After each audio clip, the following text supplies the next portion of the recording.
అపవాదికి తెలుసు నువ్వెక్కడ పడిపోతావో. తెలీదు, నీకు తెలియకుండా నువ్వు ఒక బుక్స్లో చిక్కుకుపోతున్నావు. అపవాది వేసే బుక్స్ అది. అపవాది మనల్ని దేవుని మార్గం తెలుసుకోకుండా చేస్తున్నాడు. అందువల్లే దేవుని యొక్క ప్రణాళికని మనం పొందుకోలేకపోతున్నాం. పరమ తండ్రి చిత్తం నెరవేర్చడానికి కుమారత్వంలో వచ్చినటువంటి యేసు ప్రభువునే అపవాది శోధించాడు. అపవాది యొక్క దృష్టి ఎప్పుడు నీ మీదే ఉంది, మనకి వేరే పని లేదు, ఎప్పుడు మన మీద వాళ్ళ దృష్టి. కాబట్టి నీకు ఏది ఇష్టమో అదే నీ ముందుకు పదే పదే తీసుకొస్తాడు. కొంతమందికి కొన్ని రకాల బలహీనతలు ఉంటాయి. ఎవరికి ఎలాంటి బలహీనతలు ఉంటాయో నేను కొన్ని చెప్తాను. మనం ఏదో ఒక లిస్ట్లో ఉండే ఉంటాం ఖచ్చితంగా. కొంతమంది బలహీనత అందం, మరికొంతమంది బలహీనత డబ్బు, మరికొంతమంది బలహీనత పురుషులైతే స్త్రీలను ఆశపడటం, అదే స్త్రీలైతే పురుషులను ఆశపడడం, ఇలాంటి ఆశలు. మత్తు, కొంతమంది డ్రింకింగ్ లేదా ఇతర మత్తు పదార్థాలు స్వీకరించడము, ఇవన్నీ కూడా కొంతమంది అలవాట్లుగా కలిగి ఉంటారు. ఇవన్నీ వారి యొక్క బలహీనతలు. మొదటిగా ఏదో సరదాగా ప్రారంభిస్తారు, ఆ తర్వాత దాని నుంచి వెనక్కి రాలేరు, ఇరుక్కుపోతారు. అపవాది నీకు ఇష్టపడుతున్నామని అదే మళ్ళీ తీసుకొస్తుంది. నీకు తెలుసా, నువ్వు ఎప్పుడైతే నేను ఇక నుంచి ఈ పని చేయకూడదు, ఇది దేవుడికి మంచిది కాదు, దేవుని చిత్తానుసారం కాదని అనుకుంటావో, ఈ క్షణం నువ్వు తీర్మానం తీసుకుంటావు. ఎగ్జాక్ట్లీ హాఫ్ అన్ అవర్ గడవక ముందే దే బలహీనత ఎందుకు వస్తుంది. అపవాదికి తెలుసు నువ్వు ఆ బాణంగా పడిపోతావని. వాని దగ్గర చాలా బాణాలు ఉన్నాయి. ఈజీగా మనం పడిపోయే బాణం ఏదో అదే వదులుతారు మన మీదకి ఈజీగా. ఇంకా ఉన్నాయి కొన్ని. ఏంటంటే కొంతమందికి ఎంటర్టైన్మెంట్ అంటే చాలా ఇష్టం, కాబట్టి నీ ముందుకు పలు రకాల ఎంటర్టైన్మెంట్ తీసుకొస్తా ఉంటాడు. ఇంకెందుకు నువ్వు డిస్టర్బ్ అవుతావు, హాయిగా ఉంటావు దాంట్లో, దేవుని చెప్తుంటే నీకు సంబంధమే లేదు. అలా నిన్ను మబ్బు పెట్టేస్తాడు. ఇంకొంతమందికి గేమ్స్, క్రికెట్ కానీ, ఆన్లైన్ గేమ్స్ కానీ, బెట్టింగ్ కానీ, ఆ ఫోన్ పట్టుకుంటానికి అంతే కథం, వానికి ఇష్టం అది. అపవాదికి తెలుసు, పలానా బ్రదర్కి పబ్జీ గేమ్ అంటే బాగా ఇష్టం, కొత్త వెర్షన్ తీసుకొస్తాం, నీకోసమే తీసుకొస్తాను, నీకు తెలియదు ఆ విషయం. నీ వెర్షన్ వచ్చిందని ఇన్స్టాల్ చేస్తావు వెంటనే, ఇకలే నీ ఇంట్లో ఎవరు నువ్వు పట్టించుకోవు, ఇక అదే కొత్త వెర్షన్ ఆడుతూ ఉంటావు. అపవాదికి తెలుసు నువ్వెక్కడ పడిపోతావో, దాన్నే తీసుకొస్తాడు నీ ముందుకి. ఆది కాండంలో దేవుడు స్పష్టంగా చెప్పాడు, ఇక మంచి చెడ్డలను తెలివిచ్చి ఈ వృక్ష ఫలములు మీరు తినొద్దు, దేవుడు స్పష్టంగా చెప్పాడు. అయితే అవి ఎలా ఉన్నాయంట, చాలా అందంగా రమ్యముగా, చూడడానికి ఎంతో చూడముచ్చటగా ఉన్నాయి, చూస్తేనే తినాలనిపిస్తుంది, అంత టెంప్టింగ్ గా ఉన్నాయండి. కానీ దేవుడు ఏం చెప్పాడు, తినొద్దు అన్న. ఏదైతే మనం చేయకూడదో దేవుని చిత్తానుసారమైన కార్యాలు ఉన్నాయో అవన్నీ అలాగే ఉంటాయి, చాలా ఆకర్షణీయంగా ఉంటాయి. ఇవన్నీ కూడా దేవునికి విరుద్ధమైనవి, కానీ మన మనసుకి చాలా ఆహ్లాదకరమే. తెలీదు, నీకు తెలియకుండా నువ్వు ఒక బుక్స్లో చిక్కుకుపోతున్నావు. అపవాది వేసే బుక్స్ అది. అపవాది వేసే బలాది. అవ్వ అందం దగ్గర పడిపోతుందని, అవ్వమ్మ అందం దగ్గర పడిపోతుందని అపవాది గుర్తించాడు. మీకు తెలుసా అవ్వ ఎందుకు తిన్నదో?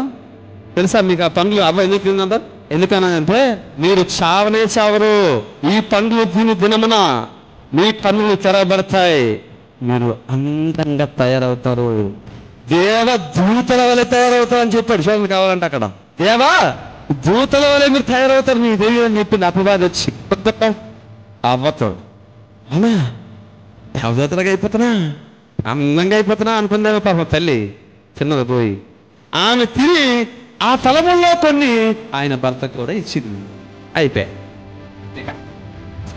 ఈరోజు వాక్యం ఏంటంటే మీరు మీ హృదయంలో పరీక్షించుకోండి. ఎస్, నేను ఎక్కడ పడిపోతుంది, అలా ఉన్న బలహీనత ఏంటి, దేవుడు చిత్తము నేను గుర్తించట్లేదా, నేను మెలకుగానే ఉన్నానా, లేకపోతే అపవాది వేసే భ్రమలో మత్తుగా ఉన్నానా అనేది మనం ఈరోజు గుర్తించాల్సిన అవసరము ఉంది.